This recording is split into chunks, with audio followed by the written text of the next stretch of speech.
Welcome to Porsche Club Insider Episode 8.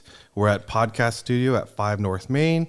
Thanks again to Coffee Bar Bel Air for the wonderful cup of coffee we're enjoying today. And I'm back with the Insider crew. I'm your host, Vu Nguyen, PCA's Executive Director. Here with Manny Albin, PCA's Technical Director. Damon Lowney, our PCA Digital Media Coordinator. Remote, we have Rob Sass, Panorama Editor. Hey, Rob, how are you? I'm doing well, thanks. How are you, Vu? Good, and we have a special guest today, John D'Angelo, longtime PCA member. He's also the PCA Register Coordinator, and he has a very important role, which we'll talk about later, is he's part of the PCA Nominations Committee. Hey, John. Hey, Vu. Terribly important. Terribly, terribly important. And do you have some big shoes to fill because you are the second special guest for our podcast, so no pressure. The first male guest. That's good. Yes, we can dissect it further just to make you number one, if that makes you feel better. And John's calling from California. Yes, so we're all he envious. He doesn't know about what he thinks is cold and that white stuff, snow. Right, and then if you look outside of Mr. Sass's window behind him, it's all white fluffy stuff. Yeah, it's the snow factory outlet here. He's in the province of Michigan.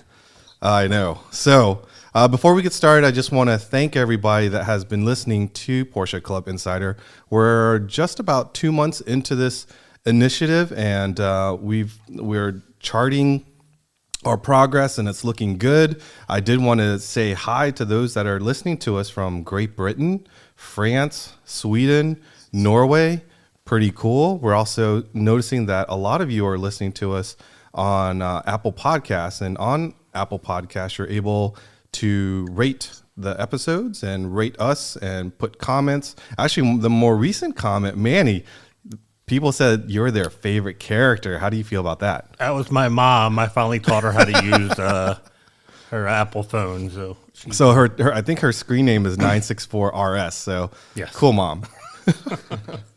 So again, please, if you're enjoying the episodes and the podcast, we definitely appreciate your support, and we read all the comments and such.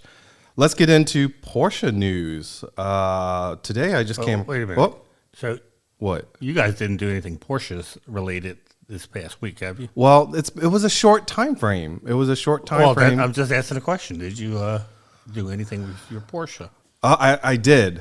Well, sort of. I got the part that I needed for my Cayenne that's got a check engine light. And it's because I showed you where the fuel cap for my Cayenne, the seal around it is like dry rotted and cracked. So it threw a check engine light. So I have a new seal for it.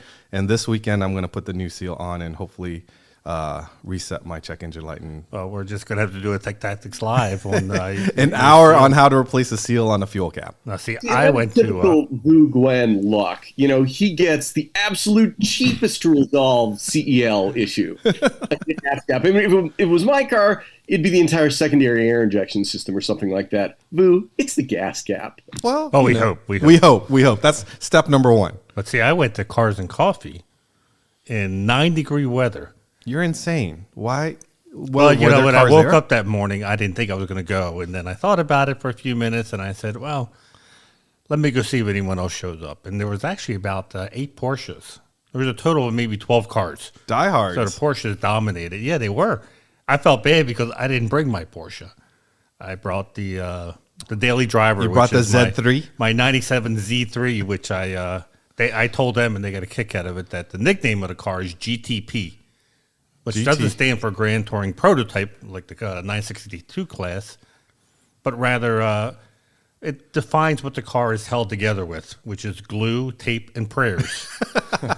GTP. Makes sense, right? You're such a creative person. Yeah, they had a big kick out of walking around my 215,000-mile Z3 that literally I refuse to replace anything on the car that doesn't keep me running. So the top, which is original to the car, has shrunk, and since I don't like getting wet when it rains, I have masterfully used tape, glue, all the stuff that I use for the outside of my house. I've managed to use on this top to keep the window sealed. I hope to God I never get pulled over because they were debating whether I could see anything out of the back. I was about to say your top looks like a kid's science project. Yes, but it doesn't leak. It doesn't leak. You can't see through it, but it doesn't leak. So I went to Cars and Coffee. Unfortunately, I was the one without the Porsche, but there was like 7, including a fairly new GT3, all the way down to a 73 914. Ooh, so quick question. What tires were on the GT3? Because some of those tires you shouldn't be out and about under like we didn't go that far because we were so cold. We were like huddled like in a little igloo basically around each other trying to stay warm.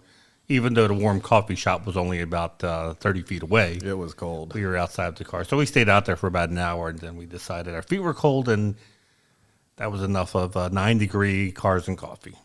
Man, you guys it's a good point, Boo. It sounds like somebody needs a little education about their cup tires and weather well, and hopefully temperature. they got home safely, and we haven't heard anything, so that they probably did get home safely. But I've heard some of these cup tires and some of these performance tires under like 40 degrees, 30 degrees, like you're not even supposed to sit in the car because they might develop some cracks. Am I right, John? Yeah, exactly. Apparently they're great in summer, but not so good when it gets cold. I think the Michelin rep at one of our Tech Tactics events back in the day said it was in the teens, like 15 degrees, in the teens. I think. Yeah, so don't even look at your tires when it's that cold. Yeah.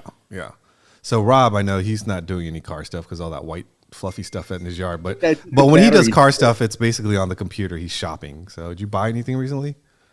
No, but I did check the battery tender on my car. Thank you for asking. Okay. And did you buy that 996 we didn't talk about? The one that we didn't talk about, that was gone literally, I don't know, within an hour of that ad going up. So let's talk about that car then, since someone's already bought it. That was like an amazing buy, 996 on PCA Mart. It was a 4-liter conversion.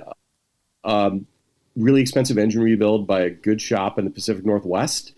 They were asking $37,500, and the receipts for the engine work totaled $28,000. So essentially, buying the engine and paying the car $9,000 on top of that for the car. Yeah. Now, what do you think brings someone to that point where they've dumped that much money into the car? Something had to have broken. Something broke the camel's back, if you will, that they said enough's enough.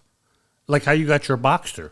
Yeah. Didn't the guy dump all the money into it, and then one day, like the top or something snapped? Is this an intervention? I'm kind of sensing this is like an intervention. I'm just wondering what brings people to the point of investing all that money in the car and then selling it at such a perceived loss. My specific example, what Manny's referring to, is our Boxster that has a Raby 2.9 motor that was built for DE. So it was this guy's.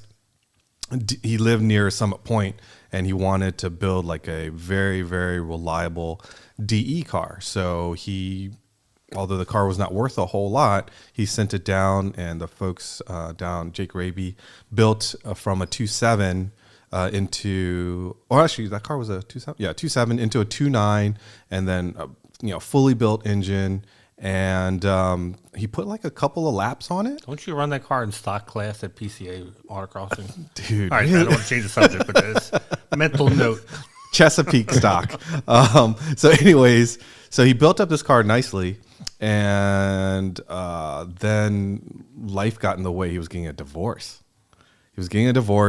But at the time, when I showed it to Damon, he put it for sale in like the mid-teens, it was 9 when I saw it. When you saw it? Yeah. Okay. So initially it was mid-teens down to 9s, and the receipt for that motor, I think it was like 22, 23 or something like that. And this was a while ago. And I told Damon, you should buy that car. And he didn't. He bought a MR2, which is fine, which he no longer has, which is fine. For less than 9. So we'll make that clear. The MR2 is less than 9, but anyways, one night, the guy posted in our local forums that the top broke, and that was the last straw. If you're wondering what the last straw was, the top broke because he decided to open it in the middle of winter, and of course the little ball joint plastic cups crack, and he just posted it online. Says, I'm fed up with this, I'm going through a divorce, I need this thing off my driveway, somebody give me $5,000 and come get this car. And that's when I sent a note without telling my wife. This is the only time I've ever bought a car without telling my wife. That I told him, if you're serious and it is what it is, I'll be there in the morning. So $5,000 is the price we've agreed to say if Loanne asks what you really paid for it. No, that is the price.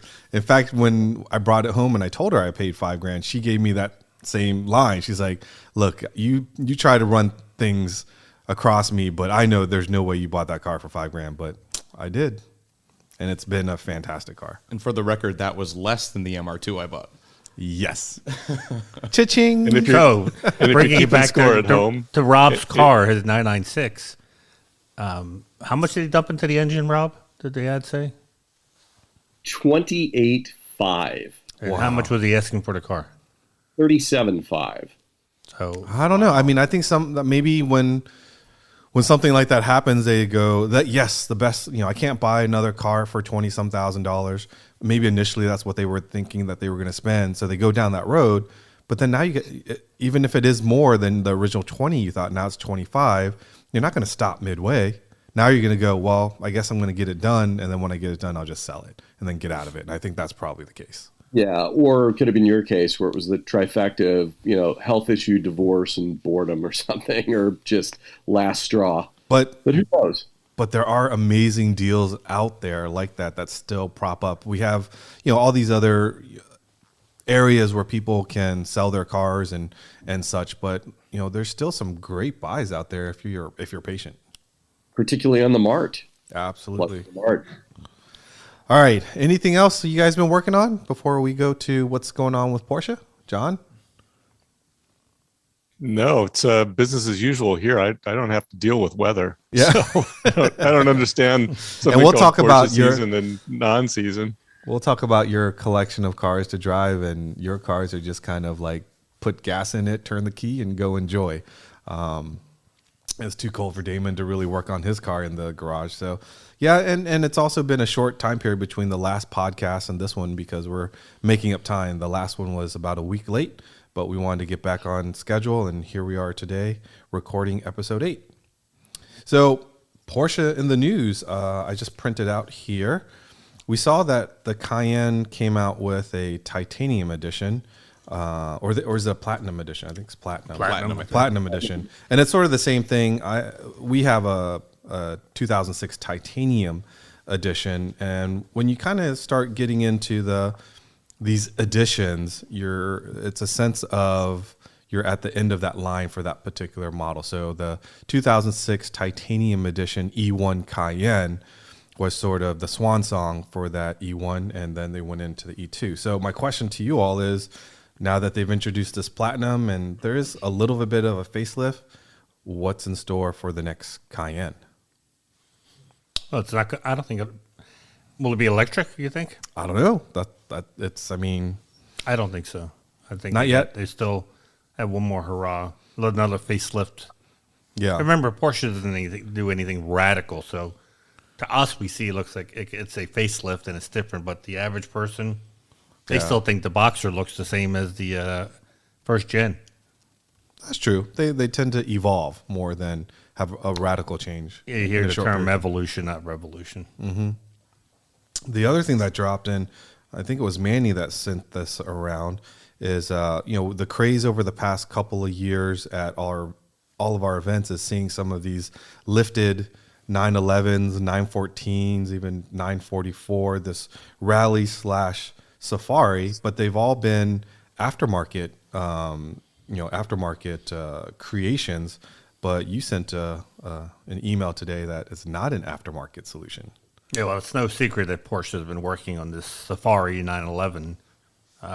The article I sent was showing the new wing, or the spy shot of a new wing, hopefully, on the Safari. It'll be interesting to see what the details are on the Safari.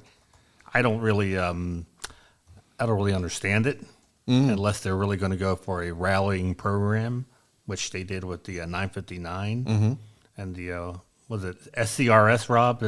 No, the 953. And I'm as you're talking, I'm kind of wondering, that won the Paris-Dakar Rally in 1984. Is this going to be an anniversary thing? Ooh. 2024 Safari 911 to commemorate the first Paris-Dakar win with the 953. I don't know. I think it would be great if they went racing, but as a street car, I mean, they'll sell every one they make. Yeah. We know that. That's a given with Porsche. Right. simply by collectors. But if you only can get one Porsche, do you want it to be a Safari? Is it? Well, back in '84, there was no equivalent of a Cayenne, right? So if you wanted a Porsche for off-road, you really have a Cayenne as an option. But I guess if you had only one car and you do that kind of stuff, then and maybe you just you like the homage to kind of the rally concept and racing that they used to do that, and that Porsche is doing it as opposed to contracting an aftermarket company to do it for your car. It's kind of built by the factory and gets factory blessing. Maybe that's why they do it. I guess if you live in Manhattan or LA or pretty much anywhere in Pennsylvania, the roads are such that you need that extra clearance. You know what I do like about the whole Safari vibe is you like wake up and go, so to speak. Like none of those cars, or the majority of those cars, aren't really prepared for anything other than just wake up with the key in it and go. You don't care if it's clean, if it's dirty, if the wheels are polished or interior is spotless. You just use it. And I'm looking at Damon. I gotta think. You like that? You like that segue over to Damon? Because of the way he keeps his cars, I'd be interested to get his opinion on rally Safari cars. Well, I love rallying Safari cars. I've never ridden or driven a 911 rally car or Safari style car, but I'll bring up my Camry again. That car is meant to go on gravel roads and around Pennsylvania, which I've already done. You made it that way. Just because he what'd you say, not all seasons, they're all something tires. No, it's stock everything and stock sizing for the tires, but they're big fat Nokian WRG4s, and it's fun to go out there, not to do off-roading like the rock crawling, but find a gravel road out in the middle of nowhere, Pennsylvania, in my case, and just drive that road back and forth, practice left foot braking and all that. And you don't have like worries of like, does it get damaged, or obviously you I'm don't not want going to break get damaged, the oil pan. but It rides really high. I don't think I'm ever going to get stuck unless I actually do take it rock crawling. So maybe that's, or a snowy area. Somebody with a Safari 911 might like that car if they live in the province of Michigan. I certainly see the appeal of going off-road. I used to have a Jeep YJ Wrangler, and I've taken the Cayenne off-road on some PCA tours, and it is fun. It is cool. I've never been in a Safari 911, but I've got to imagine that's got to be pretty fun too, because you're doing something that it doesn't seem logical in a two-door sports car that's normally low to the ground, and here you are in a jacked up one. And so the Safari 911 that Porsche's making, it's been on the Nürburgring lately, if you've seen some spy videos. And not only will it do gravel roads really well, but I've seen that thing sideways, one of the test drivers on some of the corners. So it'll be a good road car as well, I think. But if they would do the, like Rob said, the Paris-Dakar rally again, that would be incredible. Yeah. Yes. So, well, like you said, however many they're going to make, they're going to sell them because. And they'll have a package, like a heritage package, and they're going to have lights. Yep. Light bars. That'll be pretty neat to see how they. It's going to do kind of a lifestyle direction that Porsche's taking lately. All right. So next thing I saw, this is more mechanical. We won't get into too technical because it would take for a while. But I saw that Porsche filed a patent for a turbo, and not just a normal turbo, but an electric turbo. You guys hear about this? No. Yeah. No? So here on Porsche Club Insider, John, we're going to give you a heads up on what's going on with Porsche. And so, excuse me, if you're familiar with turbos, it's basically two little turbines. One is the hot side where the exhaust passes through, that spins the turbine, and through that shaft, the other side spins a cool side and creates compressed air into your intake, right? And the failure point, or the area in a turbo that may not do well, is if you let some of the heat from the exhaust side transfer over into the heat during compression into the intake. Hot air into an intake is not good, which is why we have intercoolers and such. And the patent, from what I've been reading, disconnects all of that. What it does is it takes the exhaust side, spins it, but it creates like charging or energy or battery power or something like that.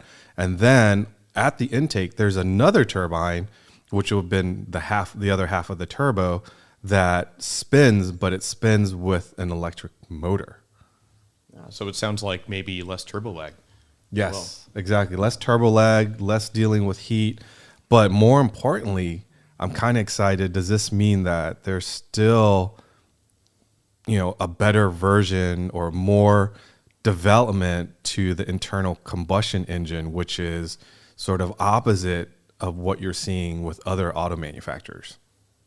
Or does this mean that synthetic fuels are going to be a real thing and they're going to extend the life along with these turbos? Right, because now if you have a synthetic fuel that is good for the world, internal combustion engines are still a viable alternative for powering vehicles. Now they're finding a way to make even more power with this type of turbo with synthetic fuels, and we can still keep our internal combustion engines and feel good about it. And it doesn't mean that the Taycan will have a turbo just because it's an electric turbo. It's not the same thing. Correct. Taycan. Yeah. I think synthetic electric fuels car. will probably be more expensive than what regular fuel is right now as well, right?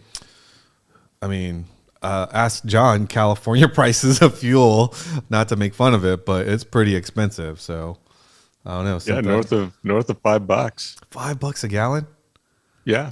Whoo-wee. Well, listen, there's a pretty heavy sort of road tax load, but Yeah. nonetheless, Yeah. it's $5.29 ish for 91. Man. I feel no sympathy. The guy, he puts pictures on Facebook of him walking on the beach every day. So that's the barefoot tax.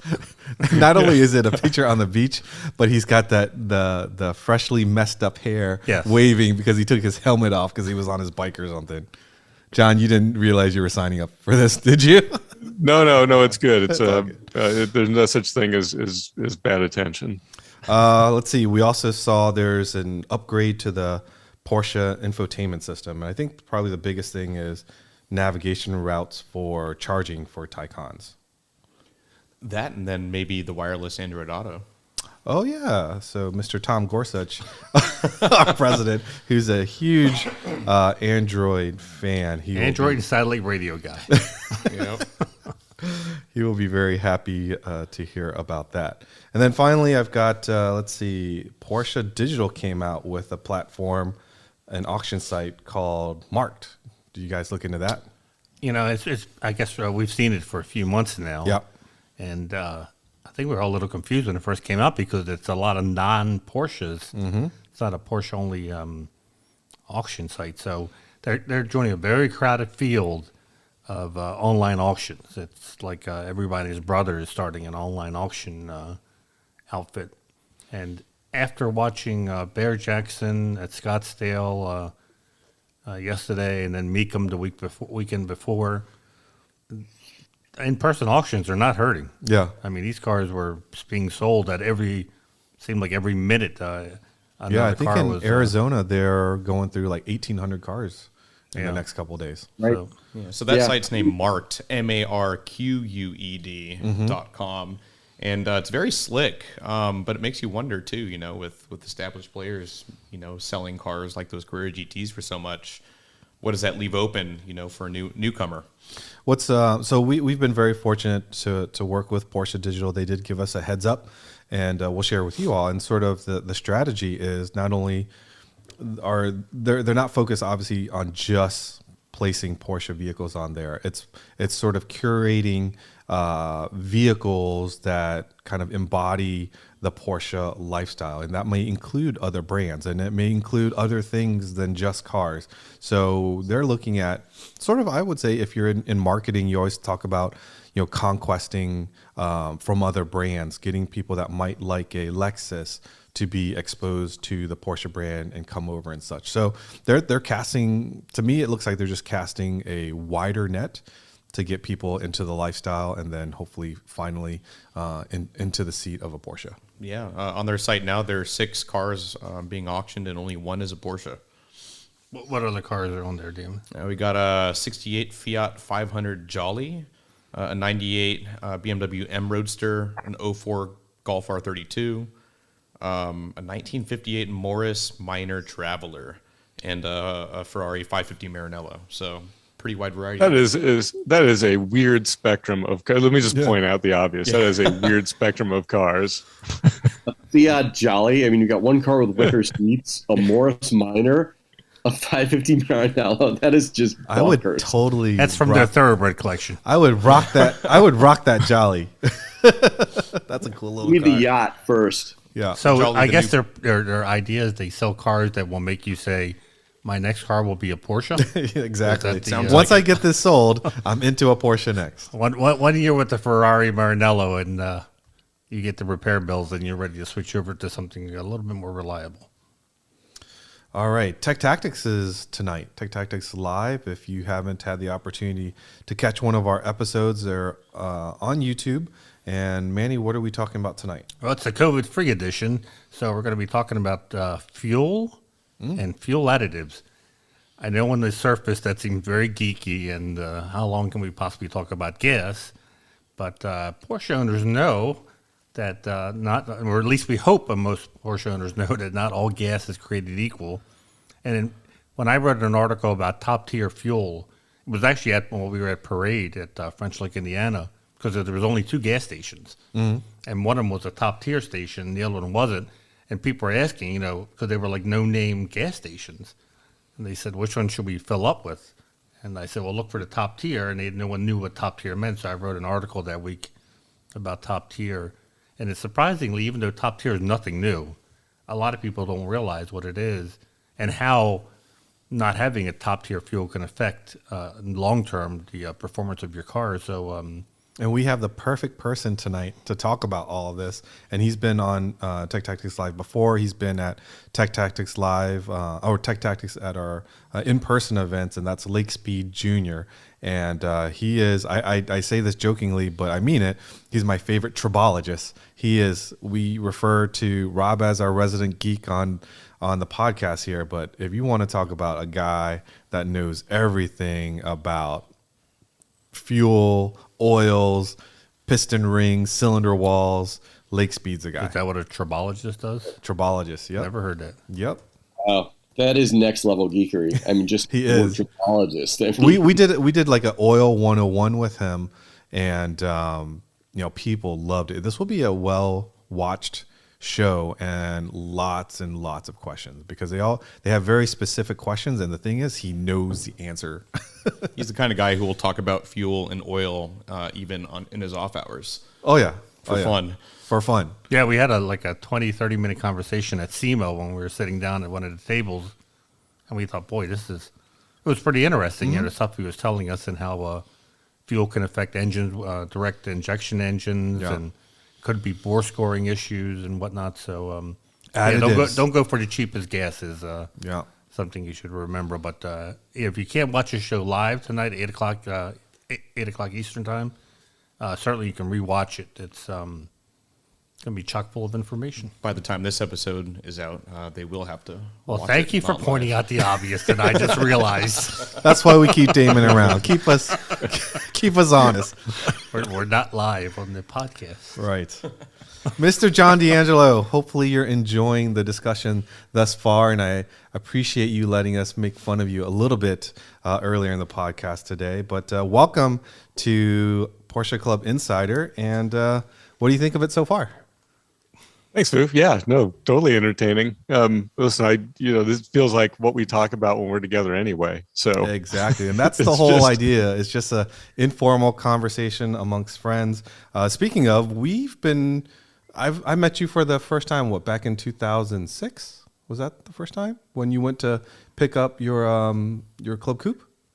that would be 2015, Boo. Oh, why did I say I was 06? thinking about that. 2006. That was before I met him. Oh, why did I say 06? I I graduated don't high school know. that year. It's getting old. COVID not, fog. not for the weak COVID at heart. fog. That's what I'm going to blame it on. So was that 2016?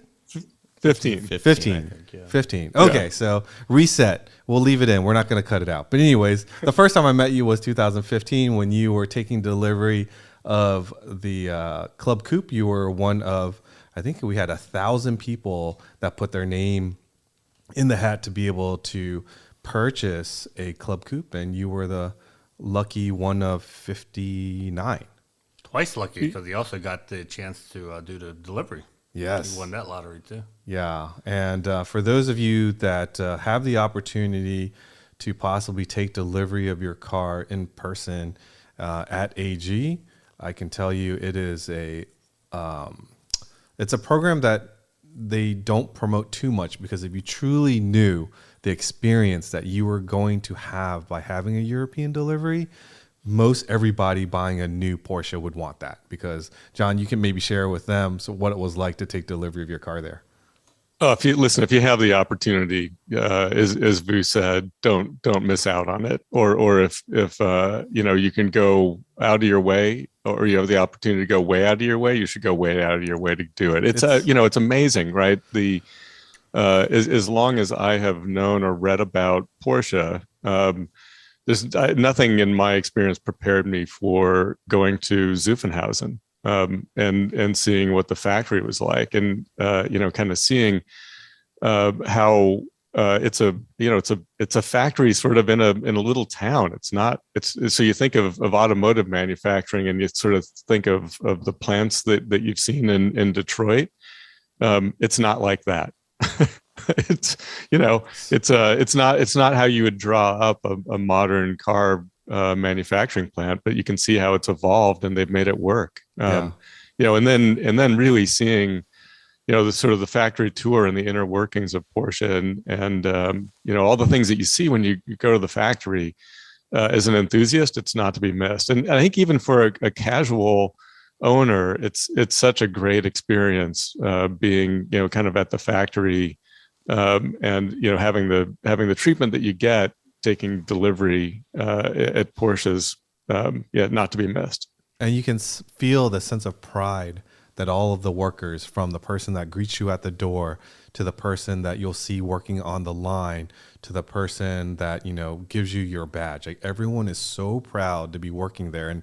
And as you said earlier, it's amazing how all of these things are happening on such a small footprint in terms of buildings and land size, and they're able to churn out all these cars. And it's almost funny when we were there, I think we were looking at GT3s and GT3 RSs are always rare, so to speak, and we say so small number of allocations, but when you're at the factory and you see 20 of them parked there or something, it's quite amazing. Yeah, it is incredible. Listen, the other thing, just, kind of having been around a bunch of different companies and thinking about logistics, the logistics that it takes to do just-in-time manufacturing, in Zuffenhausen with, basically no rail service. It all has to come in on trucks. It's amazing how that's all been figured out. Yeah. And then you go to Leipzig and it's a completely different experience. Absolutely. You know what the best part of the trip, John, was getting to see the Club Coupe being painted, because the paint shop is not open to the public. It's not part of the tour. In fact, we could tell that when we walked through, because we could see the workers, peering at us, trying to figure out who we were, because they're not used to seeing tourists. We had to put on these hazmat suits. Yep.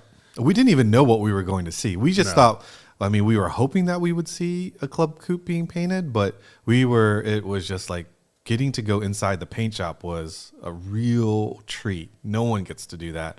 But as Manny said, we put on our hazmat suits, and as we're staring at a random car being painted, we saw on the fly the paint color change from one to another. Yeah, so they don't paint the cars. Today we're doing blue, tomorrow red. Yeah. Every car was a different color. It was really fascinating. Yeah. And how they changed. Yeah, that was a big, and seeing sort of the mechanical ballet of cars getting painted, that was just incredible. But yeah, I sort of thought the same thing, Manny. I figured it would have been, we're going to paint 24 cars blue and then, another couple dozen cars red, and it's not the way it works. So John, how long have you been in PCA? Since I haven't known you since 2006, it's only been 15, 16. How long have you been PCA it's member? My 30th anniversary, Vu. For real? Yeah. Whoa. 1992. Wow. And what was your first car that got you into PCA? So actually, so now there is the test drive program, but in 1992, there was no such thing as a test drive program. So I joined PCA borrowing a VIN from a friend so I could get panorama. and I found my first Porsche, the 1970 911S. All right. Through the back of the magazine.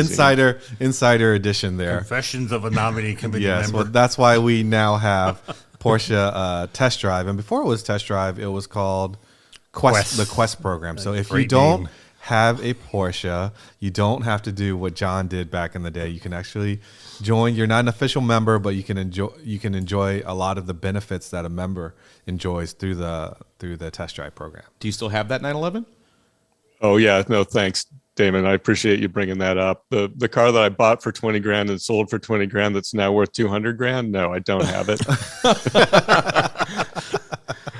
Well, the other guy next to you on our screen, Mr. Sass, he's full of those stories. He's full of those stories. Right. Yeah, let's not go there. I started to add up like 5 of them in my head the other day, and it was, I was headed for like a major depressive event. So let's, John, let's talk about your role as register coordinator and what's that all about. Yeah, so the registries are, very much around individual models of Porsches. So I should know this out of a dead sleep. I think there's 18 registries now that are all, formed when a couple things happen. So somebody says, "Hey, I've got a passion for, I own one of these cars. I've got a passion for bringing, other owners inside of PCA together around the car to sort of share knowledge about the car, to share technical information, to sort of share pictures and stories about suppliers." So it really is about kind of clubs within the club. Formed around either, somebody that's got the car today or, has an interest in getting the car that's already a PCA member. So it's been around since 1997. For those of you that are members and get Porsche Panorama, in the back of it, you'll see the listing of all the registers. We also have the registers listed out on the PCA website. So you got to go to pca.org. Yep. Go all the way to the right where it says contact. Mm-hmm. And then you scroll to the bottom, it says PCA Registries. There's actually 21. Missed That's it. Thank you, Manny. Porsche Club Insider. We let John know how many registers he's in charge of. It's fluid. It's fluid. He's always adding new ones. Congratulations. But probably the model register, I would say, that I see gets a lot of traction and lots of attention would be the Cayman group and the Boxster group, right? Yeah, and those have been the Boxster registry. John Novotnik has done a great job of collecting people around that. There's a robust website and forums for it, so that has a ton of traction. Although I'll tell you, the 3.2 Carrera and the 911 SC registry. Oh yeah, just passed the Facebook group for that. Just passed 5,000 members. I just posted on there. Yeah, I saw that. Your wide body. Yep, exactly. What I like about the registers, and there are a lot of great forums out there, but with the registers, there is less anonymity. And what I mean by is when we post things in either Facebook or in the register forums, we know who you are. We ask you to use your name, and it's heavily moderated. So there's a lot less sort of white noise around the discussions of these models. And I appreciate that because, we've all been there when we've gone to other forums and we ask a question and the first 10 are use your search key or are you an idiot or whatever. And I'm just trying to find an answer, man. And the registers, you have a lot less of that. Yeah, I think that, and I'm proud that we're also very careful about people's motives. Both for being an advocate for the model and being members. So they are highly moderated. I think a valuable place to have a community around a particular mark. I think the program's just another way to help add value to people's PCA membership, and there's no additional fee for it. It's just a matter of participating. Yep. Now, speaking of participation, much like our last guest, Diane, you participated quite a bit in your local region, in your zone, and you've kind of come up in the national scene not because you had a plan or an objective to become, part of the national scene. So tell us a little bit of what you did in the regions and the zones, and then probably one of your most important roles today, the nominations committee role. Yeah. So I listen, over the course of 30 years, I have, the amount of activity in my membership is sort of changed with, the changes in life of, getting married, having kids, and then the kids grow up and kind of moving around the country. I think I've been a member now of 5 different regions in my 30 years of PCA membership. Oh. But that I've been active. I've enjoyed and Damon, this wouldn't be the case with your Camry, but I've enjoyed the Concord program. So whatever it is to drive somebody to take Q-tips into the engine and hope your neighbors don't see you doing it. Yeah, it has been fun for me. Which led me to being an active participant in the Zone Concours series, which led me to be the chairperson for the Zone Concours series in Zone 7. Which is mostly Northern California into Nevada. Mm-hmm. And a big part of that has been the tagline. It's not just the cars, it's the people is very true. We've got, such a great kind of extended friend network that is very tied to PCA. Absolutely. And that certainly, it's like, almost like the traveling family that goes, from region to region in the Concours series. I've missed that during the pandemic, but, looking forward to that kicking up again. So in my participation in at national, right, it's a little bit by accident, probably the wrong way to put it, but part of me is I feel as I've gotten so much from PCA, it's part of my wiring to give back, and to be active. And I love being part of the present and the future of PCA and doing my small part to give back. Yeah, and I would say, everything that you've done from the local, the zone, and some of your roles on national, it is a lot of work. Yes, it's also a lot of fun. But I would say your role on the nominations committee is going to be, or is, more on the heavy side of work and seeing the inner workings of PCA national. And it's a very complicated system. There's a lot of volunteers, and Manny, you've been through nominations committee as past president. Share with the folks sort of what the role for NomCom is, and then we'll go back to John on how I'm assuming it opened his eyes as to, we do that, we have to make decisions on that. I can't believe we do that. We invest in this, and so on and so forth. It was the most miserable part of the job. The reason it is because PCA does have elections. There's only 4 elected people in the PCA National, and that's the president, vice president, secretary, and treasurer. And unlike maybe regional elections where it's whoever is usually available who wants to do it, they get the job. There really isn't 2 people running for the same position normally. And in PCA, the nominating committee really are the ones, we call them the kingmakers. While there is an election, it's rare that PCA has 2 people running against each other. The good part about that is that, probably bad for the people that are running or being nominated, is the nominating committee does an incredibly thorough job of interviewing the national staff. And the national staff is the volunteers and some people in the national office. And they're basically saying, hey, does Vu or does Manny do a good job? Does he not do a good job? What should he improve on? What all these things that you would get in a job performance, you're getting 60 people, John, and then they get together and they review all these results or responses.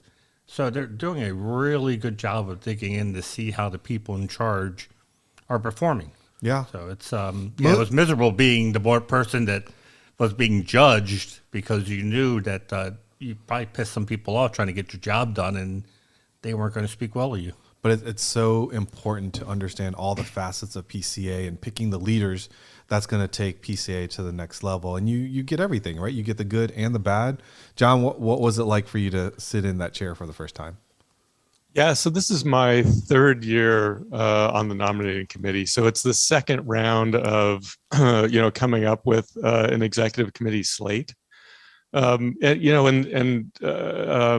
thing that I've enjoyed about it is the chance to talk to a broad group of people who are, who are the people who really understand what's happening with the club and have been around for a long time or involved in the day-to-day operations, about what's going well, what concerns we have, what should we be worried about, what's the future of the club, kind of the sorts of things that you really need to think about when you think about the people who are, responsible for leading the day-to-day of the club. So, and it's a dynamic world we're living in, right? PCA is not the same. The composition, the number of people we have, the automotive world, it's not the same that it was a decade ago. Mm-hmm. So, that sort of sensing and thinking about the kinds of things that the most senior leaders in the club have to think about and what they bring to the party. It's an honor, it's a privilege, it's a big responsibility. And thankfully my day job is as a management consultant. So I do a lot of talking to senior leadership in a company to, think about what a company needs and think about the future of a company and, make course corrections or adjustments. So there's a bunch of parallels of, trying to figure out the signal from the noise, in what's happening with the club. So it's been a great experience, but it's not a responsibility I take lightly. Well, thank you so much for volunteering to do that. Like you said, it is so very important, but it's something we always have to get through, and it's important on how we maintain the positive trajectory that we're currently seeing. Let's switch gears, so to speak, a little bit and talk about Kermit and where you found, what is Kermit and where you found it and what's going on with Kermit. Yeah, well, you get the big assist on that, Boo. So Kermit is it's a Conda Green 993 Carrera 4 cab. So it's an interesting spec. And if you're keeping score at home, Conda Green was not a stock color in 1997. It's in early 70s. One of the safety colors. Mm-hmm. So the person that ordered the car, he's a long time, actually still in the Chicago region. He's still around. He ordered the car because he had an early 1970 911S in Conda Green. So he actually there's a 930 turbo running around in Conda Green that he had paint to sample in the late 70s, and then he had Kermit, special ordered. So anyway, so just to tell the whole story, Vu and I were talking about. I was thinking about getting a 718 Spider, and it was sort of taken forever. And I had a GT4 before that I sold because I figured it was it was a little bit too much performance for me on the street, and I wasn't showing the sort of restraint that I should have been showing in the GT4, and the 718 Spider was going to be the same thing. Anyway, we had a longish conversation about it, and Vu, rightly pointed out that I kind of liked the 993, and maybe that's a direction to look at.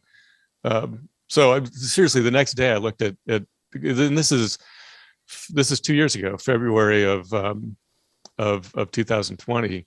Looked in the back of Pano in the Mart, or online as the case may be, and there was Kermit. So it took a little bit of work, but the original owner still had the car, and I think he was as much interviewing me as I was interviewing him about the car. And to fast forward the tape, ended up putting a deal together. Then the pandemic happened, and I had to buy it sight unseen after a PPI. But I'd never laid eyes on the car. It's this really bright green with blue leather interior, and I saw pictures of it, but I was kind of thinking, I remember this green. call. It is not a car for the timid or for someone that wants to be under the radar. And that's sort of why I sort of encourage you to go towards that car, because yes, the Club Coupe at the time you had was, that's a pretty bright color blue, but your other cars were fairly sedate, and this was going to be something I thought that would be a nice contrast to the number of cars that you have. And you get somewhat of the vintage vibe with the 993, which you didn't have. You have a lot of newer cars, and then this like, my favorite color is green, and so maybe I kind of lived vicariously through you. But I was like, you got to get this car. It's a good looking car. Did the original owner have to sign a waiver form when he ordered a green car with blue interior? I don't know. Did they say, hey, just double checking? You have to. I think in 1993, just think back then, what year was it? 97. 97. So even 97, I mean, the market wasn't that strong. I'm sure if back in 97, when you walked to the dealer and said you want to buy something, they're like, we'll build it. I don't think you have to have a waiver. But you kind of had to, listen, at the time, the Special Wishes program, you kind of had to know somebody, and you really had to want it. Yeah. There's not a lot of paint to sample 993s running around. Yeah. Yeah. Yeah.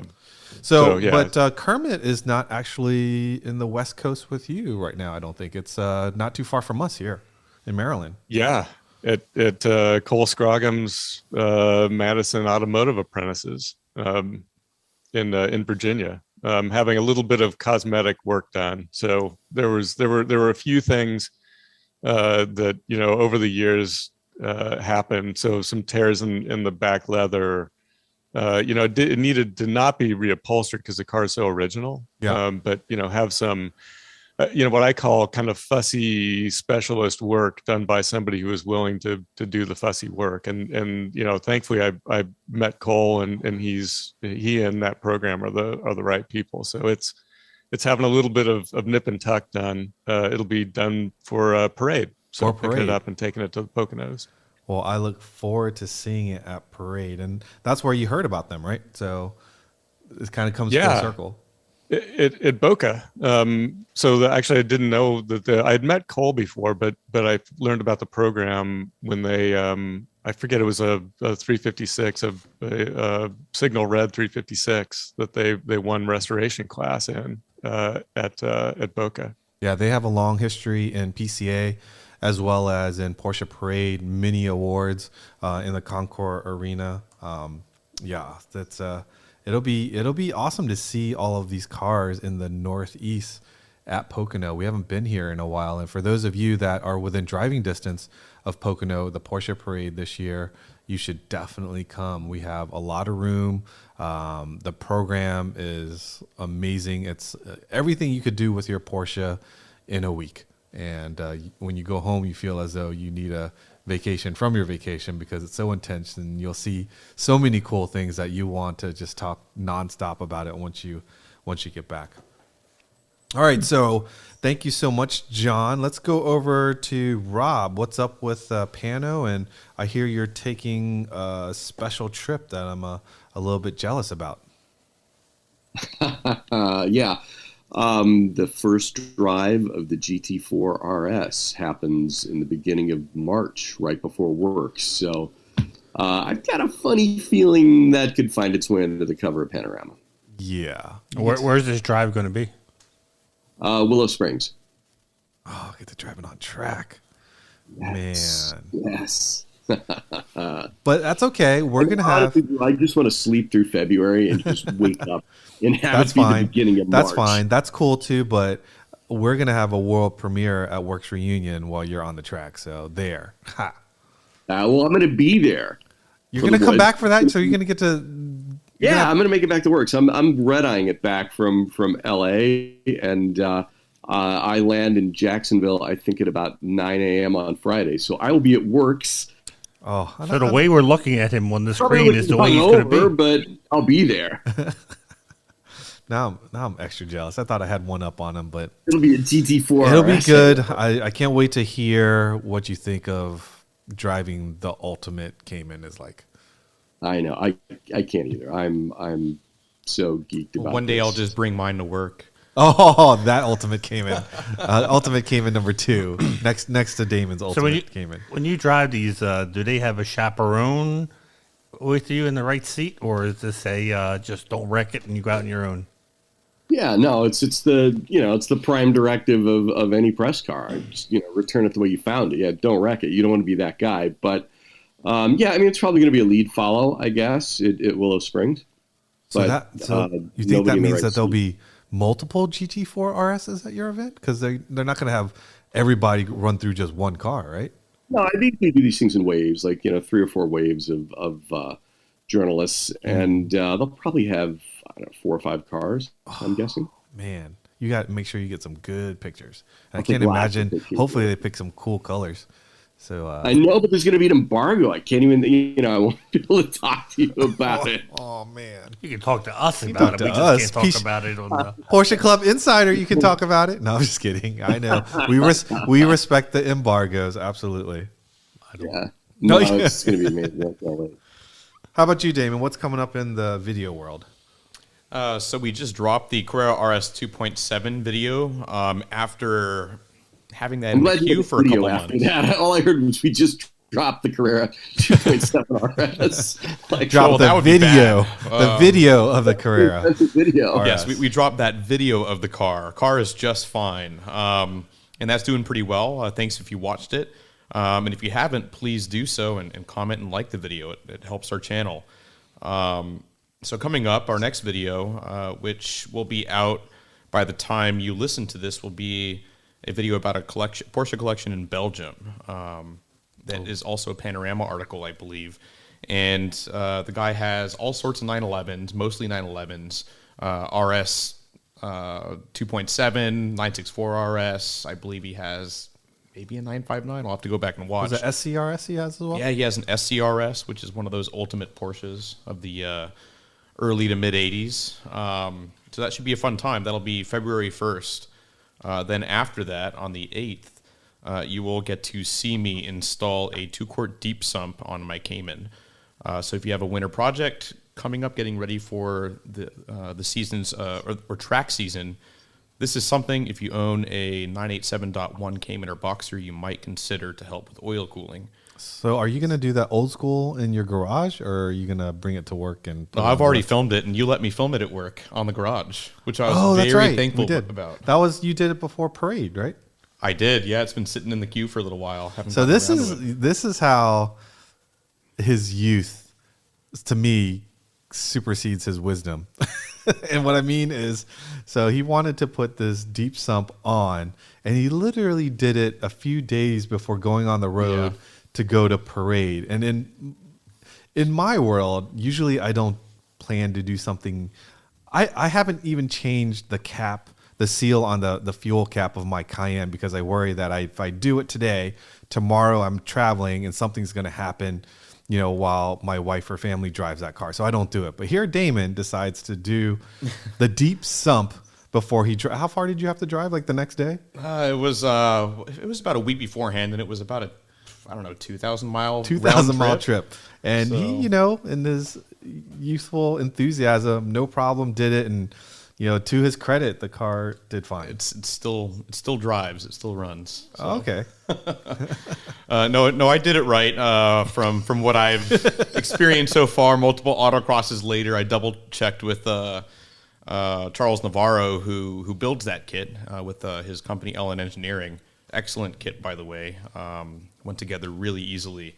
But yeah, look forward to that. If you're wanting to do some DIY stuff this winter, we have a dry ice blasting video where Bob Miller, the man who was in the Carrera RS 2.7 video, he is blasting a 914 with dry ice, getting all that undercoating off from, 50 years now? Yeah, Or it's so, pretty 40, amazing. 50 that years. Stuff. Yep. So that's coming up. We have an exhaust sounds video from Parade last year that'll be up in February 22nd. Then we have another Carrera RS video, but this one will be about the 964 versions of that car at the end of February. Looking forward to that one. Yep. All right. We talked a little bit about Works Reunion in terms of we're going to have a world premiere there. For those of you that aren't registered for Works Reunion, please do so. The judged area is sold out. We still have a couple more spots in the corral. I believe the 996 corral is sold out. We'll see you there. That is March 4th, right before the Amelia Concours. Before Works Reunion, some of us may actually go to the Lit Meet in LA, and maybe Manny, you want to share with folks what the Lit Meet is and is all about. I haven't been in a long time, like 20 some years, but it's basically, it was started, and they still do it at the Hilton in LAX. And you can find pretty much any type of Volkswagen or Porsche literature you can imagine.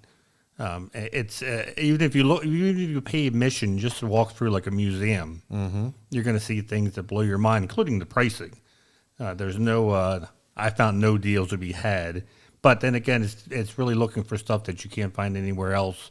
If you're not comfortable buying off eBay, that it may be a fake or a scam, you can get it in person. But now they've expanded it to where there's shop tours. There's a hard parts swap meet the day after, hosted by the 356 Club. So it's a pretty cool thing to do in early March, especially for East Coasters who are stuck in cold weather still. Yeah, and if you're looking, as Manny said, if you're looking for hard-to-find parts or just need to talk to someone about hard-to-find parts, I mean, the who's who, they're all there, and the shop tours are really cool. And again, if you're just looking to get away from the snow, LA in March is pretty darn nice. Speaking of getting away, another show that you might want to consider if you want to go across the pond, and I'll toss it over to Rob to talk about, and that's Techno Classica that goes on to, I think, middle or end of March. Yeah, Techno Classica in Essen, which is about an hour and a half from Amsterdam. That's usually the way people get there. It is the granddaddy of indoor European car shows. It is held in one of the biggest convention centers I've seen outside of Las Vegas, and it consists of probably, 9 or 10 halls that are probably each, like 60, 70, 100,000 square feet of nothing but interesting, mainly European cars. You've got dealers, auction houses. There's one hall that's just flea market vendors. The OEMs have gotten into Techno Classica big time. So a couple of years ago, you had Volkswagen Classic celebrating the anniversary of the GTI, the Golf GTI, and they had perfect examples of every generation of Golf GTI. Audi's there, BMW's there, Porsche's obviously there. Just lots of stuff that you've never seen before. A lot of obscure German cars, that you may have never even heard of. Old East German cars. Just an incredible show. It's just absolutely mind-blowing. If you've never been, you owe it to yourself to check it out, since it's usually in February. This year it's in March because it was pushed back for COVID, but it's at a time of the year when it's really not very pricey to get to Europe. So for $600 round trip to Amsterdam and a couple of nights hotel in Essen, it's really, really worth it. Yeah, definitely a cool program. And if you've never, usually when you're driving or along in European roads, like the sight of a Porsche is quite rare, but you walk into Techno Classica, there is a, convention center room full of them where they are parked literally door handle to door handle. I mean, you wonder where they all came from, and they're all amazing examples. And and you see the European pricing there. I always chuckle when I see a Cabriolet over there and how it commands a premium versus what a Cabriolet does in the U.S. It's interesting to see how the market is a bit different over there. That was crazy. It was 996 turbo Cabriolets that were double what we used to see them here for. But I mean, now my sense is, I wonder how much pricing here has caught up with pricing there, because everything has just gotten so nuts here. Is it all moved in lockstep? It'll be interesting to see. Absolutely. Well, folks, we're at the top of the hour. I want to thank John for joining us. I hope you had fun, John. Tell your friends. Tell your friends.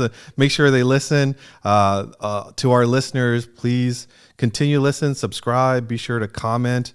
Give us a rating.